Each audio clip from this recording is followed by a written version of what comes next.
सभी साथियों को जय भीम, नमो बुद्धाय। आज गाजियाबाद के अंदर भारत मुक्ति मोर्चा राष्ट्रीय पिछड़ा वर्ग मोर्चा है, उसके जो कार्यकर्ता हैं गाजियाबाद के अंदर हैं। आज उनसे मुलाकात हुई, उनका आंदोलन चल रहा है। तो सर, जय भीम। जय भीम, नमो बुद्धाय, हाँ जी। जय मूल्यमासी। मेरा नाम प्रेम बाबू सिंह दिनकर है। मुझे सूक्ष्म में प्रेम दिनकर भी कहते हैं। जी जी। सबसे पहले तो मैं आपको धन्यवाद करना चाहता हूं। आपके चैनल के माध्यम से जो भी श्रोता सुन रहे हैं उन सभी को मैं धन्यवाद करना चाहता हूं कि आज आपने अवसर दिया हमें अपने चैनल पर बोलने के लिए। सबसे पहले मैं अपने तमाम महापुरुषों को, जिनमें मुख्य रूप से महात्मा फूले, बाबा साहब अम्बेडकर, माता सावित्रीबाई फूले और तमाम ऐसे ही महानायक और महानायिकाएँ हुई हैं, उनके चरणों में नमन करता हूं। उसके बाद मैं आपसे अपनी बात रखना चाहता हूं। सब हम सभी पूरे देश के नागरिक जो हैं, जो सिटीजन ऑफ इंडिया हैं, उनको बाबा साहब अम्बेडकर ने जब संविधान दिया उस समय हमें कुछ फंडामेंटल राइट्स भी दिए, जिनको हम हिंदी में कहते हैं मौलिक अधिकार। उन मौलिक अधिकारों में हमारा एक अधिकार है जिसे हम आर्टिकल 19 के तहत पढ़ते हैं, जानते हैं, और उस अधिकार को हम कहते हैं right to speech and expression. हमें सभी भारत के नागरिकों को अपना बात रखने का, कानून के दायरे में रहते हुए रखने का अधिकार है। ये हमारा फंडामेंटल राइट है। हम एक कानून के तहत रहते हुए अपनी बात को कहने के लिए, ऑर्गेनाइज तरीके से कहने के लिए हम एकत्रित हो सकते हैं, अपनी बात को रख सकते हैं। इस थोड़ा सा मैं पूरी बात अपना कर लूं, उसके बाद आपके प्रश्नों का मैं जवाब दूंगा। इसी व्यवस्था के तहत हमारा एक बहुत पूरे राष्ट्रीय लेवल का ऑर्गेनाइजेशन है, जो माननीय काशीराम साहब, जो हमारे बीच में अब नहीं हैं, उनके चरणों में नमन करते हुए मैं कहना चाहता हूं कि उन्होंने इस समाज को बहुत बड़ा गिफ्ट दिया है, और उस गिफ्ट का नाम है BAMCEF, backward and minority communities employees federation. और उसका ही एक और ऑफशूट विंग है, जो एजिटेशनल विंग है, जिसको हम कहते हैं भारत मुक्ति मोर्चा। 42वां राष्ट्रीय अधिवेशन बामसेफ का कटक, उड़ीसा स्टेट के कटक शहर में होना तय हुआ था, जिसकी 2 महीने पहले परमिशन थी। ये अधिवेशन 26 दिसंबर 2025 से 30 दिसंबर 2025 तक चलना था। लाखों लोग वहाँ पहुँचने वाले थे और ये तैयारियां ज़ोर शोर पर चल रही थी। हमारा बहुत पैसा, बड़ा समाज का पैसा, जो बहुजन समाज से हमारे कार्यकर्ता पूरे देश में कलेक्ट करते हैं और वहाँ पर इस आंदोलन को आगे बढ़ाने के लिए खर्च करते हैं। तो इसी कड़ी में कटक, उड़ीसा में हमारा राष्ट्रीय अधिवेशन, जो 42वां राष्ट्रीय अधिवेशन था बामसेफ का, होने वाला था। उसकी तैयारियां चल रही थी और इसी में साथ में ही 3 दिन का जो अधिवेशन, इसी के साथ 2 दिन का अधिवेशन बामसेफ के बैनर तले होना था, और 3 दिन का बाद में उसी स्थान पर भारत मुक्ति मोर्चा के बैनर तले होना था।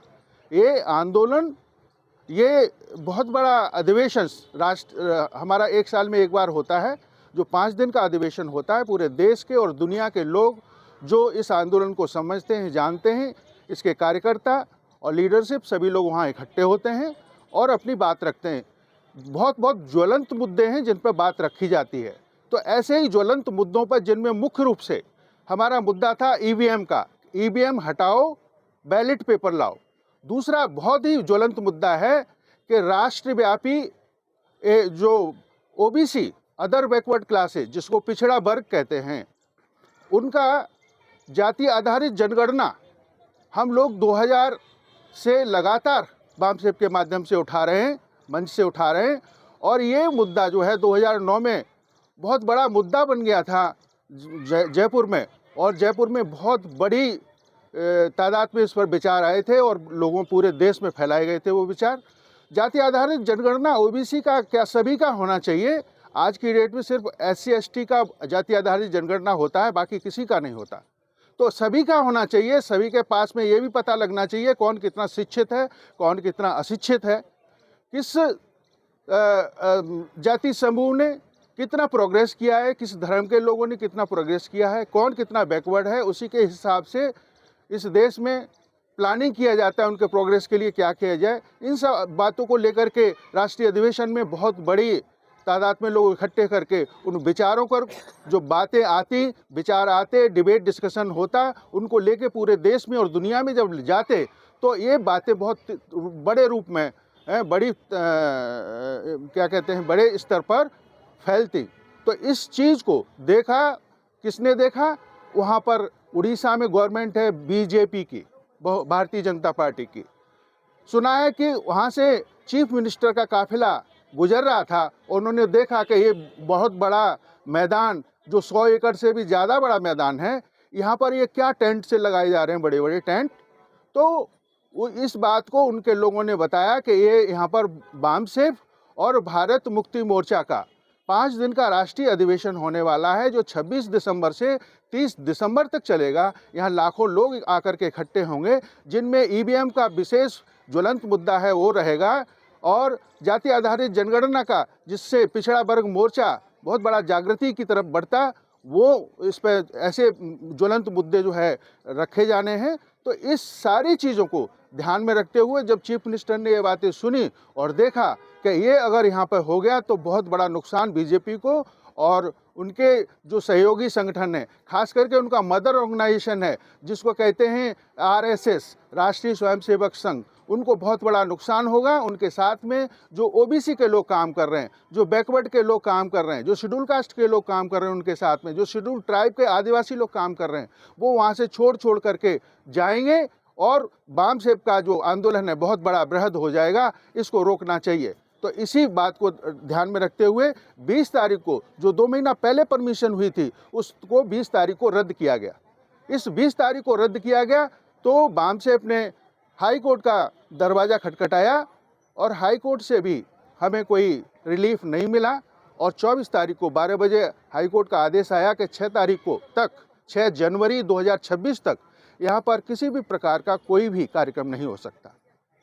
तो इसलिए जितने भी साथी रास्ते में थे, ये 24 तारीख की बात है, बहुत सारे साथी वहाँ पहुँच चुके थे, बहुत सारे साथी हमारे रास्ते में थे, बहुत लोग इस काम पे लगे हुए थे पूरे देश में। तो वहाँ पर फिर उनको सूचनाएं दी गई, वापस बुलाया गया। हमारे यहाँ पर पिलखुआ से पदम सिंह साहब को आप जानते होंगे, जो एक किताबों के बहुत बड़े विक्रेता हैं, सुजाता बुक सेंटर साइड के नाम से वो उनका वो है कार्यक्रम है। उन्होंने मुझे फ़ोन किया, कटक पहुंच चुके थे वो, सारा उनका बहुत बड़ा किताबों का कारोबार है, उसको सारे सामान को लेकर के किताबों का बहुत बड़ा वो जो है एक बहुत बड़ा संख्या में किताबों को लेकर के वहाँ पे पहुँच चुके थे। तो उन्होंने वहाँ से मुझे फ़ोन किया, फिर मैंने पता किया, कंफर्म करने के बाद मैंने बताया कि हाँ साहब, ये जो पोस्टपोन्ड हो गया है और आगे जब भी सूचना होगी आपको बताया जाएगा, लेकिन अभी ये नहीं हो रहा है। तो इस प्रकार से उसको रोका गया। तो ये मेरा फाइनली और कंक्लूजन में ये कहना है कि जो ये इस देश में 2 विचारधाराएं हैं, एक अम्बेडकरवाद और एक गांधीवाद, मनुवाद जिसे लोग कहते हैं, ब्राह्मणवाद भी लोग कहते हैं, बामसेफ के मन से तो ब्राह्मणवाद ही कहा जाता है। तो इन दोनों के 36 का आंकड़ा है। संविधान हमें अधिकार देना चाहता है, लेकिन यहाँ की जो व्यवस्था है, बड़ी व्यवस्था, जाति व्यवस्था, हमें हमारे अधिकार मिलने नहीं देना चाहती। यहाँ का बहुजन समाज, यहाँ का ओबीसी समाज, शेड्यूल कास्ट जिसे अनुसूचित जाति कहते हैं, शेड्यूल ट्राइब आदिवासी कहते हैं, और तमाम माइनॉरिटी जो इन्हीं जातियों से कन्वर्ट होकर के माइनॉरिटी बने हैं ज़्यादातर, जिसमें मुस्लिम माइनॉरिटी आता है, क्रिश्चियन माइनॉरिटी आता है, सिख माइनॉरिटी आता है, बुद्धिस्ट माइनॉरिटी आता है, लिंगायत आते हैं, और ऐसे ही कई धर्म हैं जो समानता के पक्षधर हैं। तो ये लोग साथ में हैं, हमारे बामसेफ के इस आंदोलन के साथ में हैं। तो इस आंदोलन को आगे बढ़ेगा तो 85% और 90% लोग आगे बढ़ेंगे। तो ऐसे स्थिति में ये लोग जो है, इनके सामने बहुत बड़ी समस्या खड़ी होने वाली थी, इसलिए उन्होंने इस परमिशन को कैंसिल किया। और हमारा असली मुद्दा है कि हमारा फंडामेंटल राइट इससे जो है ब्रीच हुआ है। हमारे साथ में हमको सप्रेस करने का कोशिश किया है। हमारा फंडामेंटल राइट हमसे छीना गया है, दबाया गया है हमारा, ठीक है ना। तो ये हम नहीं होने देना चाहते। इसीलिए राष्ट्रीय अध्यक्ष माननीय बामन मेश्राम साहब, जो वामसेप के भी राष्ट्रीय अध्यक्ष हैं और भारत मुक्ति मोर्चा के भी राष्ट्रीय अध्यक्ष हैं, उन्होंने आह्वान किया कि हमारा ये आंदोलन नहीं हो पा रहा है क्योंकि हमारी परमिशन रद्द की, तो इसके विरोध में हम 4 चरण का आंदोलन करेंगे। तो पहले चरण का 7 जनवरी को हम लोगों ने जिला मुख्यालय पे जाकर के डीएम साहब को गाजियाबाद में हमने मेमोरेंडम दिया था, ज्ञापन दिया था, और वो ज्ञापन जो है महामहिम राष्ट्रपति जी को गया है, माननीय प्रधानमंत्री जी को गया है, माननीय गृह मंत्री जी को गया है कि हमारे साथ क्या हुआ। पूरा डिटेल में बहुत बड़ी कहानी उसमें लिखी गई है। 15 तारीख को हम दोबारा से वहाँ पर धरने पर बैठे थे और हमने उस दिन भी, हालांकि वो छुट्टी थी, तो हमने ऑनलाइन उनको सेम ज्ञापन फिर से सौंपा है। और आज हम जो है, आज अम्बेडकर पार्क नवयुग मार्केट में है, बाबा साहब के चरणों में हम जो बैठे हुए हैं। और यहाँ पर हमारे और भी साथी अभी आने वाले हैं, बहुत बड़ी तादाद में आने वाले हैं, और हम लोग यहाँ से चल करके कलेक्ट्रेट तक जाएंगे और वहाँ पर डीएम साहब को फिर से अपना ज्ञापन सौंपेंगे, विरोध ज्ञापन। इसके बाद में जो चौथे चरण का जो आंदोलन है वो नागपुर में होगा। नागपुर में बहुत बड़ी रैली होने वाली है, बहुत आरएसएस का हेडक्वार्टर घेरने के लिए पूरा तैयारी है, और हम पूरे देश के लोग वहाँ पे इकट्ठे होने वाले हैं नागपुर में। तो इस तरीके से हम सभी साथी यहाँ बहुत बड़ी तादाद में हम लोगों ने टिकट निकाल रखे हैं। मुझे जहाँ तक जानकारी है, कई सैकड़ों की तादाद में लोग निकलने वाले हैं यहाँ से, और हमारे मेरठ मंडल से। तो यहाँ बहुत बड़ी तादाद में हम लोग ट्रेन से या हवाई जहाज से या जैसे भी जा सकते हैं हम लोग जा रहे हैं, और नागपुर में हम लोग जो है इस विरोध प्रदर्शन को हम करेंगे। ये हमारा सारा का सारा एक कानून के दायरे में सब कुछ रह करके होगा। हम किसी प्रकार का हिंसा का सहारा नहीं लेते। हम हिंसात्मक आंदोलन के हम सख्त खिलाफ हैं। हम लोग बहुत ही पीसफुल तरीके से अपने बात को रखना चाहते हैं। जो अधिकार हमको मिले हैं संविधान में, वो अधिकार हमें जो है आगे बढ़ाने के लिए हैं। उन अधिकारों को बचाने के लिए हम कुछ भी कुर्बानी देने के लिए तैयार हैं, है ना। हम लेकिन अहिंसात्मक तरीके से हम अपना आंदोलन चलाएंगे, और बाबा साहब ने हमें आंदोलन करने के लिए हमें ये हथियार के तौर पर ये सारे जो मौलिक अधिकार हैं हमें दिए हैं, और इनको हम जो है इस्तेमाल करेंगे साहब। धन्यवाद।